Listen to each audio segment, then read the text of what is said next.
ሰላም የእግዚአብሔር ቤተሰቦች ሰላማችሁ ይብዛ። ዛሬ አንድ ነገር ልላችሁ እወዳለሁ። እሱም መጽሐፍ ቅዱሳዊ ቃልን በተመለከተ መጽሐፍ ቅዱስ ስለሚለው ስለ እውነተኛው ነገር አንድ ነገር ልላችሁ እወዳለሁ። በጌታ ፍቅር ሰላማችሁ ይብዛ። ወደ መጽሐፉ እመለከታለሁ። ዘፍጥረት ምዕራፍ 3 ቁጥር 22 ላይ እንደዚህ ይላል፣ እግዚአብሔርም አምላክ አለ፣ እነሆ አዳም መልካሙንና ክፉውን ለማወቅ ከእኛ እንደ አንዱ ሆነ። አሁንም እጁን እንደዘረጋ ደግሞ ከሕይወት ዛፍ ወስዶ እንዳይበላ ለዘላለም ሕያው ሆኖ እንዳይኖር ስለዚህ እግዚአብሔር አምላክን ከኤደን ገነት አስወጣው ይላል። መጽሐፍ ቅዱስ ሲናገር አዳም አትብላ፣ ይህንን በበላ ጊዜ ሞትን ትሞታለህ፣ ይህን በበላ ጊዜ ኃጢአትን ትሰራለህ፣ ኃጢአት ከሰራ ደግሞ የኃጢአት ዋጋ ሞት ነው፣ ትሞታለህ ብሎታል።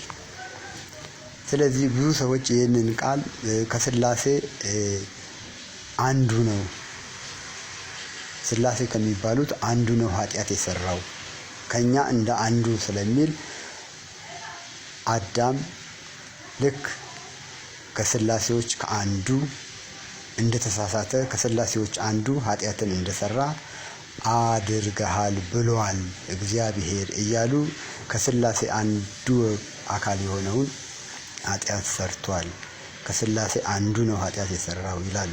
ይህንን ቃል መነሻ አድርገው የስላሴ አንዱ አካል ነው ይላሉ። ነገር ግን መጽሐፍ ቅዱስ እግዚአብሔር መንፈስ፣ እግዚአብሔር ወልድ፣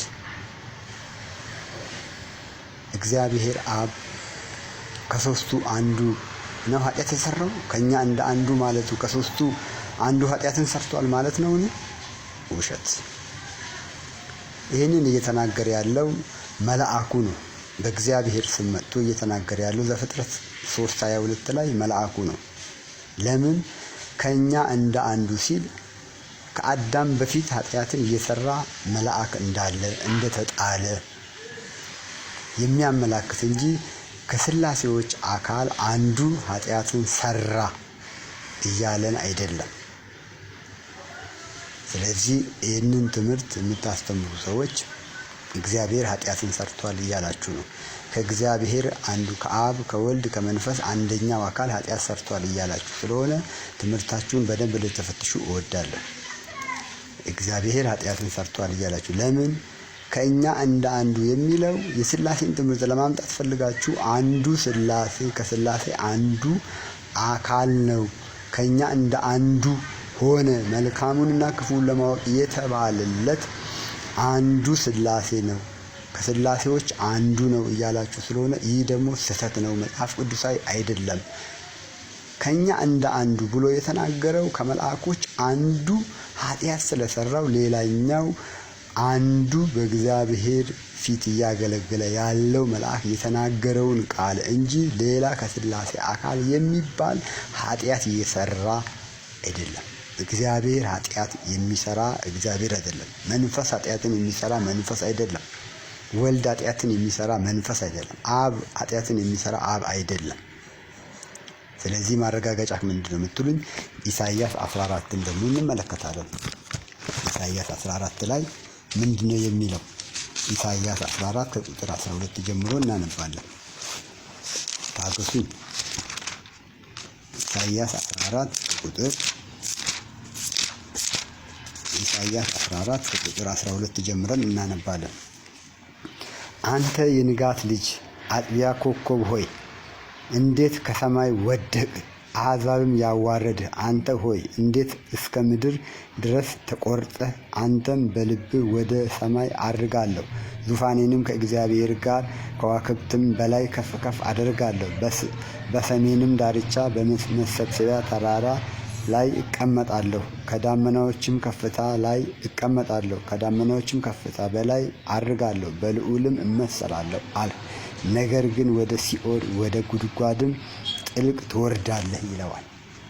ስለዚህ ኪሩብ የሚባለው መልአክ ከመልአኮች አንዱ የሆነ አለቃ የሆነ መልአክ እዛ ከአዳም በፊት የወደቀና የተጣለ መልአክ እንደነበረ ነው እንጂ የሚያሳየው ከእግዚአብሔር ወይም ከስላሴዎች አንዱ የወደቀ ወይም ኃጢአት የሰራን እያሳየ አይደለም።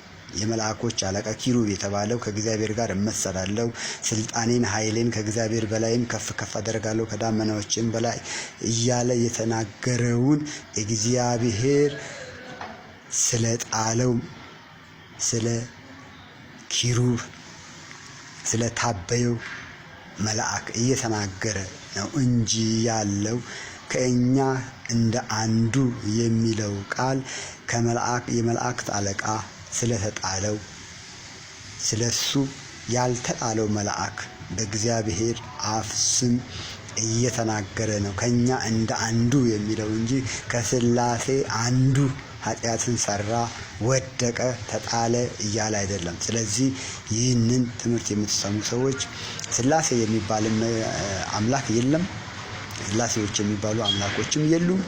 አንድ እግዚአብሔር አለ።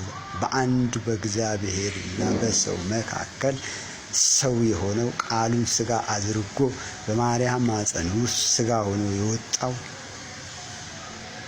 የእግዚአብሔር ልጅ የተባለው አለ፣ አብና ወልድ በሚል ስም።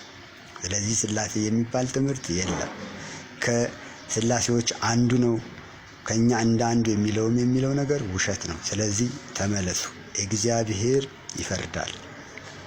ስለዚህ በሌላ ጊዜ አጠናክረን ጥያቄዎቻችሁን ካላችሁ በጥያቄዎቻችሁ አያይዤ በተጨማሪ ብዙ መጽሐፍ ቅዱሳዊ ትምህርቶች ይኖራሉ። ስላሴ ማለት ምን ማለት እንደሆነ ከየት እንደመጣ ከመጽሐፍ ቅዱስ ማስረጃ ስላሴ የሚባል መጽሐፍ ቅዱስ ላይ የለም የሚሉም አሉ፣ አሉም የሚሉ አሉ። እኔ ግን ከመጽሐፍ ቅዱስ ሳጠና ያገኘሁትን ስላሴ ማለት ከየት እንደመጣ ምን እንደሆነ አጠቃላይ ከመጽሐፍ ቅዱስ ስላሴ የሚለውን ጥቅስ አሳያችኋለሁ። ስለዚህ በዛሬ በዚህ ነው። በዚህ ትምህርት ላይ ደግሞ ኮሜንት፣ አስተያየት እንዲህ ቢሆን እንደዛ ቢሆን የምትሉትን መስጠት ትችላላችሁ። ጌታ ይባርክልን። መልካም